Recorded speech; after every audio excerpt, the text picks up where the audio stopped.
Hey, how's it going, folks?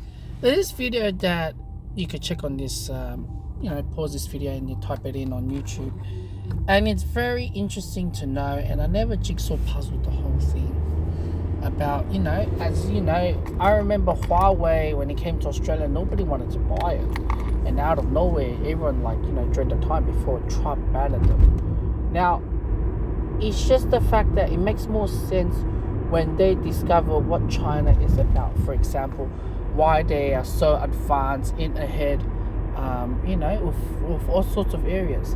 Back in the days, nobody ever thought about a Chinese phone. Even a Korean phone wasn't hitting much on the target during that time. It was more of the Ericssons, it was more of a Sony, it was more of a Nokia. And who would have thought nowadays you could even hear like Chinese brands on top.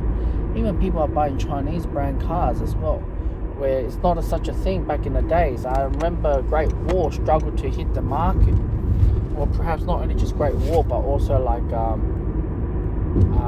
just brands like that. Now the Chinese technology and X, Y, and Z is skyrocketing. On that video, it mentioned like Silicon Valley only does not have competitors.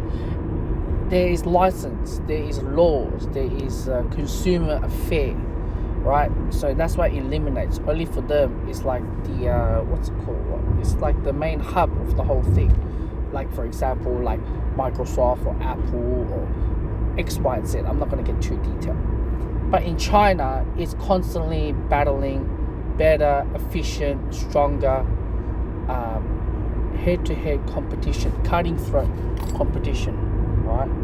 So, which makes sense with, like, I know most people,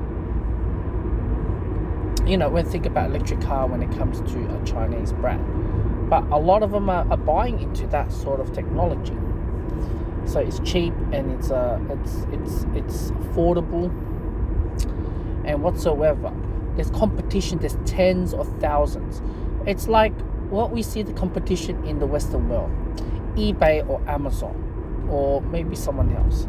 In China, there's like 1,000 of them competing each other. Who's better and who's not. So when you have competition, it drives the whole thing up. It drives the market whole thing up.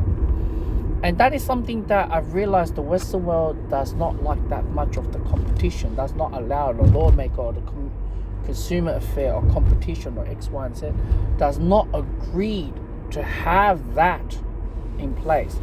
And when you have that, then you only have like one particular, I don't know, let's just say the brand that you have to go to or company that you have to go to that does the job or X, Y, and Z.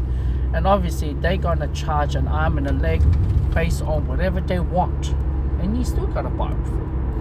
And that's why competition like China is like cloning, not only just one, but cloning 10,000 of them competing to fighting for to be the best of the best technology as what we have in today. It's really to see the Western world has collapsed in that way, where they focus on the welfare and as like foreign aid and foreign influence as they see around the world.